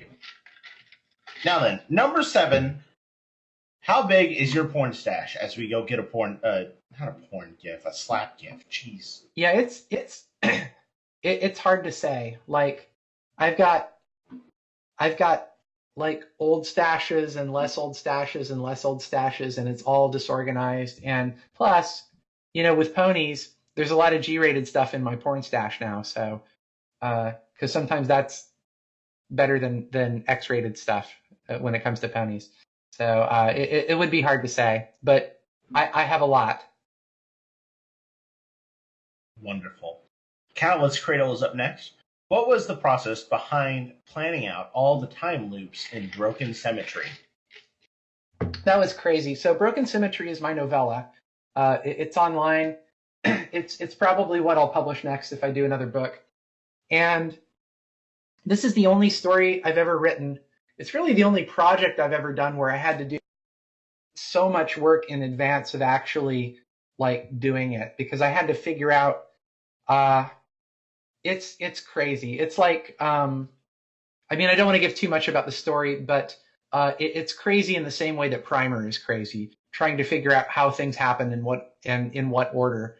But because you're seeing the story through Moondancer's eyes, and she's taking one path, and there's other characters taking other paths, and trying to figure this out is it drives some people nuts. I had to like make diagrams basically to put in at the end of the story to explain to people, here's exactly what happened, right? So there are actual diagrams, and they're part of the story. I mean, like one of the characters will draw the diagram for the other character and show, here's how this happened, right? But without that, you'd be like totally lost. So it was a crazy story. I probably went too far into geekery on that one, but most people didn't seem to mind too much. I mean, you can still enjoy it even if you're completely fucking lost, but and you'll get most of it. But the diagram at the end definitely helps. And yeah, I had to do a lot of work before I could even start writing word one on that. That's the only story that's like that though that I've had. Like other stories, I can sit down and write organically, but that one was complicated, and there were a lot of dependencies between different things that happened. Awesome. Now I'm going to take for Priest because he has. Hold on, I have to say that was a really good Priest imitation of that. Awesome, I got to give you credit. Yeah. Wow. Yeah. I'm already backed, but I mean, wow. No. Oh, awesome. you don't have to back them anymore? It was the up, down, and everything. Awesome. Like, good fucking job. Now, Enigma gets to read this next question at least, because he's earned. All right, straight from Moontasm. Moontasm? You've not earned it.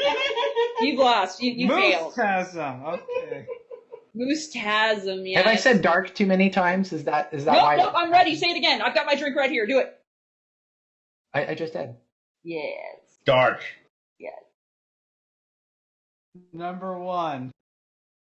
Equestria, vacation spot or permanent residence?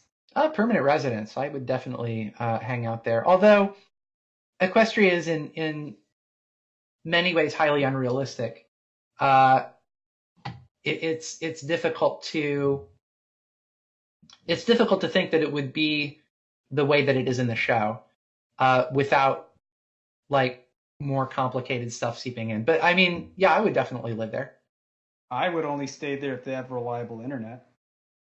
Nah, I would live there. I would probably, I'd have to, change what I do. I would probably be interested in magic instead of technology. Well, I'd still be interested in technology, but you have to like get interested in magic there for the technological connections to it. But yeah, no, I would live there happily. Grace. Awesome. There you go. See? I hate you guys a little bit. And you also missed their first question, which is straightforward questions or trick questions? Yeah, sure. All right. Both yes. Number 2. It's time for some cheeky timeline shenanigans.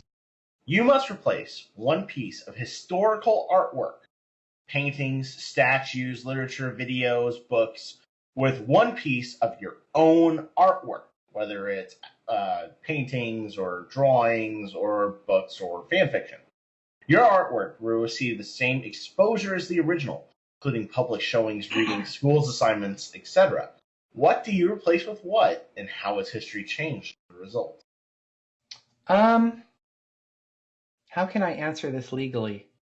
Oh my god, I love it.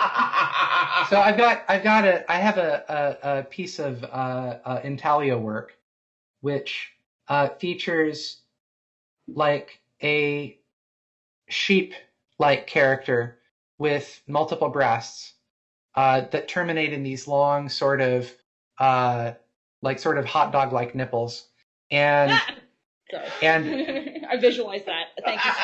yes, and like a groin with a penis. It looks very similar to the breast, and she is breastfeeding a baby, basically a baby sheep.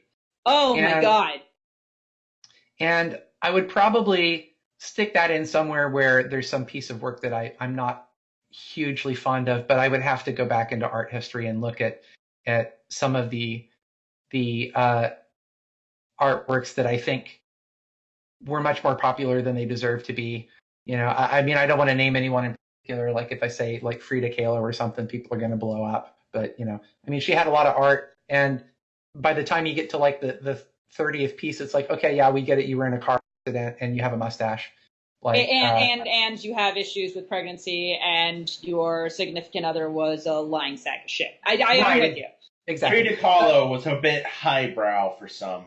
I hate you so much for what you just did. Fuck, man. Is he referring to that painting of that woman with the unibrow? The painting of the woman. I think there's more than one. Enigma, this is your people. How dare you not know more about Mexican? Have you not fucking seen Coco? Jesus shitting All Christ. I've ever seen is that fucking painting. That fucking which fucking one, Arizona? All I've seen is the fucking painting of. I have more culture in my sandals than you have in your goddamn brain. Fuck! I'm sorry, Trixie. But, oh my god, I'm sorry, Trixie. I just was enjoying our conversation about Frida Kahlo. I like you very much. In response to Shakespeare's mentioning Equestria being highly unreal with respect to magical talking horses, what I mean specifically there is not the setting, but just some of the interactions, the social interactions.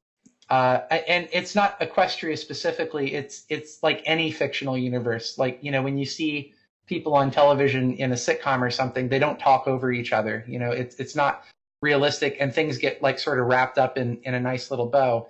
And in real life, it's not like that. There are bad things that continue and sort of hang on. That's what I was referring to more than not the actual realism of the setting. But in any case, how has history changed? Well, hopefully, just people are a little bit more tolerant of artwork. I mean, that's really what I would intend to go for. I think that that is sort of increasingly a problem here. You know, I'm not going to get into politics, so I'm not going to, get into detail on that. I respect that you did that. Thank you. No, it's totally fair, and you could have. We'll sidebar that. Without any further comments, just sidebar. Yeah. Number 3. Do you want to sing it, Priest? Do you know how to sing it? No, I don't. You do, please. If you are the very model of a modern major general, would you have information animal, vegetable, and mineral?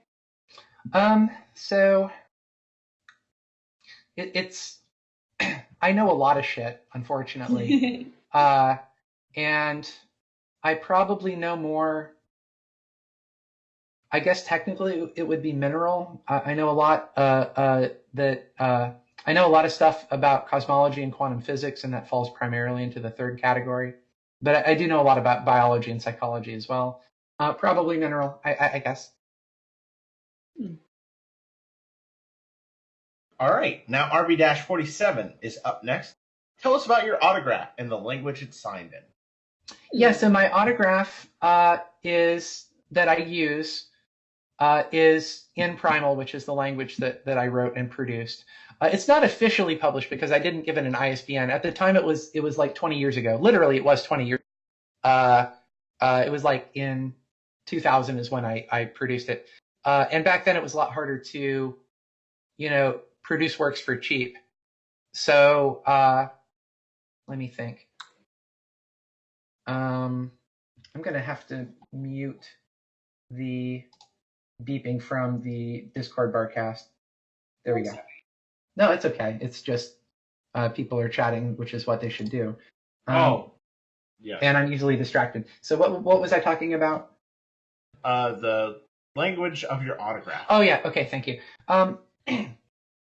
Back then it was a lot harder to produce stuff. Now it's a lot easier. So I might at some point make an edition of it and actually be in this time. But my signature. So my nickname for a very long time was Trickster. Which, I still use. That's just not a good pony nickname. So Trick Question was better, and it's appropriate because, I like trick questions and I teach. Trickster was my nickname in high school because I used to do magic tricks in art class. And actually I would show up early to another art class I was not actually in and do magic tricks there and hang out with people as well, because I like art. And, like my middle name is Trixie, I'm a furry and I'm trans. So I at some point I have to change my name, and I'm like, well, if you're going to change your name, you might as well, like do it right and do everything. So like my whole name was changed, and so my what's it called? Signature, it's pronounced Knilthser, which means it means basically like trickster with a capital T, essentially. Or like illusionist with a capital I, and also another reason I didn't just continue going by Trickster or Trixie is there is a Trixie character in the show, which is not me. Right, of course. Right, but so it says Knilthser, and it means Trickster basically. Like there's a lot to the language. It's pretty complicated. There's a website I have online that sort of teaches it to you, but I think it's down because the web host probably hasn't renewed it in a while, and I need to move it to my server anyway. But okay, I think that answered that. And I've already talked about the language a little bit, so I'm not going to go into detail there. I'm glad you talked about it though. Say your signature again so I can try it. I'm sorry. Okay, so it's like K apostrophe. So you sort of I'm transliterating it into what it would look like in English. So it might look like K apostrophe N ILTH SR. So it'd be like Knilthser. Knilthser. You got it, Knilthser. Okay, thank you. I'll do my best. That other guy is up next. He says, "Hey." Hey. Cersei Nephis is up next.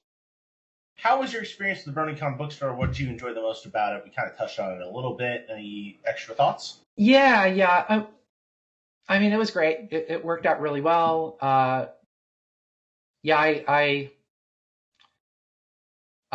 just mad props to Aquaman for all the work that he did. Also, RB-47, but most of the work was Aquaman, and he really did a phenomenal job. Now then, number 2, here's one that I'm sure everyone's going to be very excited to hear. As a first-time self-publisher, what did you learn in bringing your own book to paper? What did you wish you'd done differently? Well, I'm a second-time self-publisher, and what I learned in bringing my own book to paper this time, what did I learn that I didn't learn previously? Probably was the importance of getting the proof copy for making sure that the illustrations were correct. Like the proof copy, I did think sort of at the last minute, but I decided not to order. I asked for an extension, and I decided not to order until I got the proof copy back, which was a really good idea because the proof copy, I'm looking at it right now. The cover was way too dark. So I needed to do a lot of photo editing. The cover was done by Harwick. It's amazing. And I had to do a lot of photo editing to enhance and change things so that there's something on the back cover that is just barely supposed to be visible, and it's perfect. It's exactly the way I wanted it, where you can barely make something out, and I'm not going to say what it is. If you get the book, then you'll sort of recognize. The cover is kind of, there's some hidden symbology throughout the book that will probably be clear if you read the entire book. But yeah, getting the proof copy back was actually really important. I didn't think it would be, but for checking the illustrations first and foremost to make sure that those would come out properly. Everything else was pretty straightforward. It's actually remarkably simple to use Lulu, but like, you know, the process of editing and formatting, it takes a while. Yeah, I had similar feedback where it's just like you have to get proof copy because my cover didn't align correctly, and it looked fine in the previewer, but I would have caught it if I got proof copies. Anyway, symbology. Don't. Enigma, don't. Symbology. Enigma, don't. Number 3. What's your favorite genre to MLP merchandise? I'm not sure how to parse that question, but I'm guessing you're asking what type of My Little Pony merchandise do I like? Yes. And I like stuff I can show off. So I like prints that I can mat and hang on the wall. I like, you know, like big toys, like statues and things that show off the characters. So mostly collector-related stuff that is artistic. Cool. Now, number 4. And Dackies, of course. Dackies. Do you have any Dackies? I do. I think I mentioned that. Oh, I mentioned, like, I guess in the offline section. I have a Dackie of Pinkie Pie, and I have one of Scootaloo. I commissioned the images. I don't know if he ever put them up on Dirk Biburu, so maybe I should put them up. But from Trace Apples, he did like pretty explicit Scootaloo Dackie front, and I really liked it. And so I contacted him. I'm like, hey, can you like add a hint of crotch boobs? Because I was afraid if I said, can you add crotch boobs, I would end up with Scooter boobs, which is fine. I'm cool with Scooter boobs, but I said, just a hint, and there's just barely you can see crotch boobs there, which is fine. I mean, it came out well, but so he slightly modified the front, and then he did a back for me, and he did a Pinkie front and back, and so I have those two. I think Fearing Fun is sending me a pillowcase, a Scootaloo pillowcase, and the only plushes that I have that are really like sort of designed for cuddling. The thorax is basically made for cuddling, and I have like a hand knitted Pinkie Pie that someone made. It was like a friend of a friend. It's bizarre that I somehow came into possession of this, but I love her to death, and she's actually like, you can throw her in the wash and she's just fine. It's not like a plushie normally where you can't do that because it's like knitted yarn. Like there's like holes. So it breathes basically. All not holes that large. Right. So it breathes. So I sleep with her sometimes, and I've also got a little Spike doll, which I think is the official Spike doll, or one of the official ones that I can cuddle sometimes because it's kind of small. But yeah. Nice. Number 4, Java or C? I prefer Java. I definitely prefer Java. The type safety of Java, the fact that it's write once, run anywhere, so you don't have to write it different for every fucking platform. Whenever I have to do something in C or C++, it usually takes 5 hours to compile Hello World, and then I'm good to go. But with Java, I don't have to worry about that. It's got synchronization built in. There are a lot of things that make Java a lot easier to work with, and I definitely prefer working with Java. And I know it well enough that the sorts of things that typically the sorts of things in Java that typically frustrate C programmers don't bother me because, you know, I'm familiar enough with the language that it isn't really an issue. And nowadays, you know, Java has grown to be a much more powerful language than it was, certainly from Java 1.4, but like even recently, the things that they've added to the language have really made it grow. And that's one of the reasons that Java is still in use. It's strange to have a language that has lasted as long as Java has and has been used as much as Java has, considering its origins. So yeah, definitely Java by choice. I can program in C if I have to. Yeah, thanks, Oracle. Also, like, you don't have to do all the pointer fear. Anyway. I know you can talk about this. Well, for hours, actually, you do, because in Java, like all the references are implicit smart pointers. Like everything in Java is a pointer. The only difference is you can't have pointers to functions, pointers to other pointers, or pointers to primitives.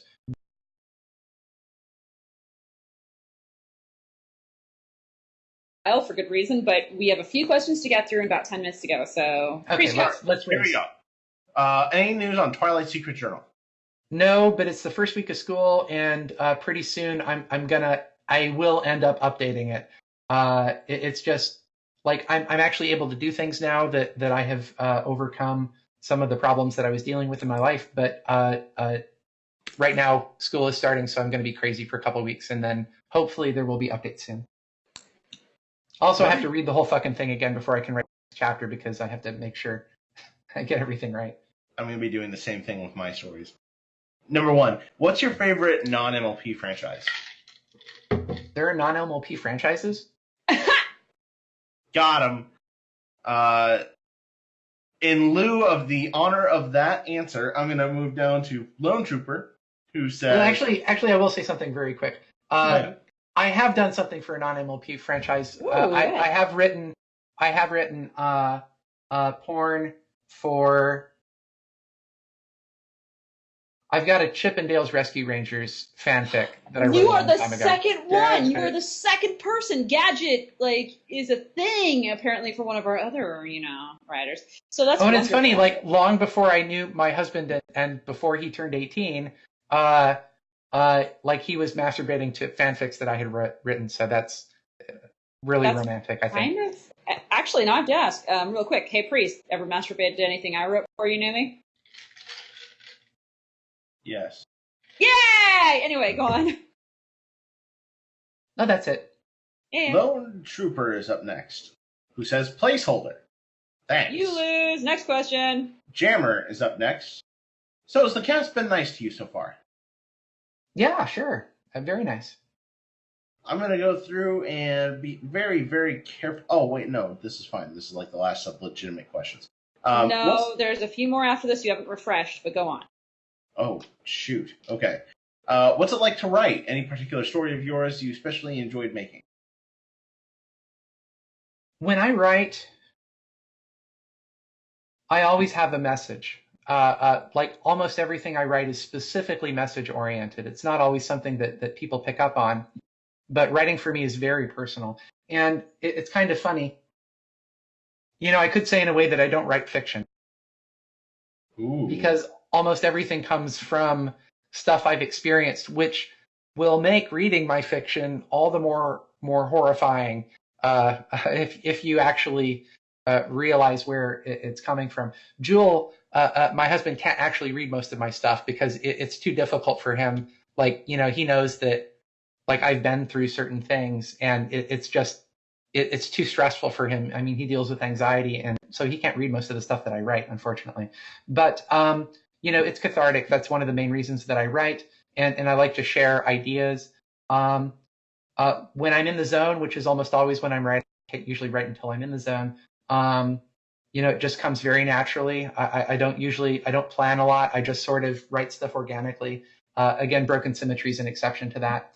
Any story of mine that I've enjoyed making, I really like all of them. I really like writing Twilight Secret Journal, even though it's horrible in a lot of ways. But it's hard to choose a specific story that I love doing. Broken Symmetry was definitely one of the hardest ones to do properly, but I enjoy almost everything that I write. That's all. Awesome. Number 2, if you were given 33 drinks of your choice Joints! Wow! Anyway, continue. Drinks of your choice every week, would you give Nighty a place to stay at or near your home? I mean, I would probably give Nighty a place to stay temporarily at my home if there was no other option for him, just because he's done so much for us. 33 drinks of my choice. I don't actually drink alcohol. I've never had alcohol before. Wow. It's contraindicated by almost everything that I take now. Like I take SSRIs and stuff, and the opiates. They tell you not to take it. I understand totally where you're coming from. Go on. But I never tried it. I thought I might someday, but it's also kind of insidious. It's I have sort of an addictive personality, and it would be really easy to end up self-medicating for depression or something with alcohol. So, I mean, it's probably a good idea that I never drank, but I just don't. Fair enough. Number 3, would you hug Thing Pony? Would Yes. you kiss them goodnight? Oh yes. Oh yes. You know who it is. Yes. I love you for that. Thank you. Would you tell them every little thing is going to be all right? Absolutely. Would you stick the peanut in it? Oh, of course. Wonderful. That's the first time we've gotten all yeses to that. With no hesitation, yes. Number 4, has the disappointment kicked in yet? That's a good question. Not completely. I don't think it's necessarily bad that Friendship is Magic is ending at the end of this season. I would like it to keep going. I mean, I think they've done a really good job writing. Occasionally there's an episode that's but the last 2 seasons have been pretty solid. But I know that the fandom for Friendship is Magic stuff is going to continue past this. I'm old enough to have context, and I've seen fandoms come and go. They still have fucking Power Rangers conventions, so there's going to be Fim stuff forever. I'm not really worried about it, so it's not super disappointing for me. And I'm willing to give G5 a chance. Yeah, I'm looking forward to whatever they have. I'm sure that they're still going to try to appeal to a more adult audience while being accessible to children. I mean, that's sort of a hallmark of what the show has done, and I think they've learned from that. And number 5, will all these questions bother you?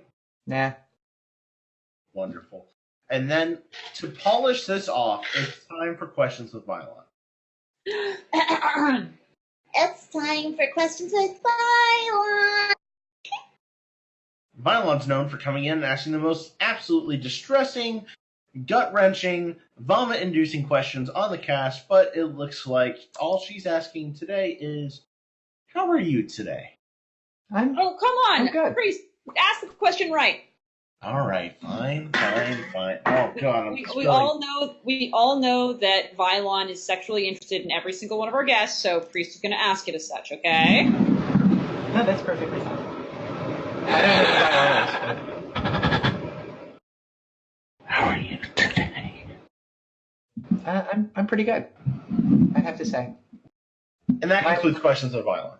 I'm using like fancy what do you call them? God, my brain is so terrible. It's the thing that you put in your ears that lets you stuff.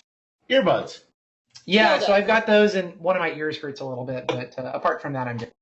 Good. Did you just say dildos? Yes, I did. Did you make sure to use earlobe? Yes. Priest, ask the final 2 questions. Yes. So, since we are running short on time, Trick, if there are any questions that people didn't have the chance to answer, or they're listening on iTunes, like they just can't get things in during the cast, or we neglected our poor Twitch chat. Sorry, Twitch. Priest, is- just the one, because it was one of them was taken away. But can you ask how it makes you feel for one question, which is this one, and behind the counter? How does this make you feel? Yes. How does Thistle make you feel? It makes me wince because when I was, I think, 6 years old, either 5 or 6, I fell on a cactus, and they had to pull the spines out one by one, and that was not a fun time. So I still remember that pretty vividly. Oof. And the place you don't want to remember that is when you're at the electrologist and they're zapping your ass. No, I'm with you. No. Anyway. If someone had a question they didn't have the chance to ask, how could they get in touch with you, send a PM, send an email to ask you a question? Yeah, the easiest way to get in touch with me is to look up Trick Question on FimFiction. You can send me a PM. I have an email address that I can give you. wolf.trickster@gmail.com. Anyone can send me email there, but I probably check the PMs more frequently than I check my email, actually. But no, you can reach me either way. I'm pretty accessible if you search. But it's trick question with a space on FimFiction. Pretty easy to find. Awesome. And last but not least, do you have any cool, super exciting projects you've been working on, ready to release? Yeah, I'm pretty close. I've got an epic that takes place in Manhattan that I'm working on, and it's going to be a long time before stuff comes out of this because there's a lot I have to do before I start releasing any of it. But I'm working on that, and I can't stop working on that, unfortunately. Well, fortunately, I guess. But it's a while before that'll show. I've got something that is finally more typical trick question fare than the floof I've put out recently. Not that the floof is bad. I kind of like the stories I've put out recently, but I've got one called The Razor of Dreams, which is about the artifact, the Daring Do artifact, but it doesn't have much to do with Daring Do. It's more of a Celestia Luna, Twilight, Starlight story, and that's more typical trick question stuff. So it'll be definitely dark and morally questionable. Trying to think if there's anything else. There's a couple things. There's a couple other things I'm working on the horizon, and definitely I want to do updates to Twilight Secret Journal and Geldings, which I know people have been waiting for. Awesome. Yay! Well, I'm excited to read some more Grimdark. But thank you so much for taking 2 hours out of your day to come join us and answer some terrible questions and just overall tolerate us. No, it's awesome. I enjoyed this a lot. Awesome. Milk, who should we be looking forward to next week? I know who. If Milk doesn't know, I know who. Milk is just straight up dead. The OC doctor. He says info forget. The OC doctor.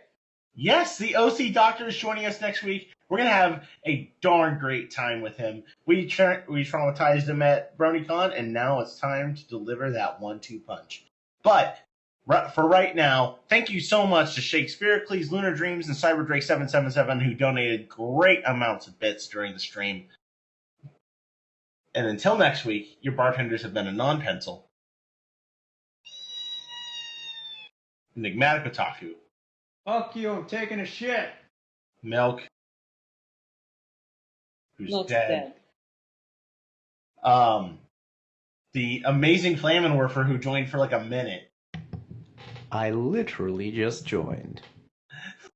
And our amazing guest, Trick Question. Woohoo. And my name is Flutter Priest. See y'all next week on the Barcast.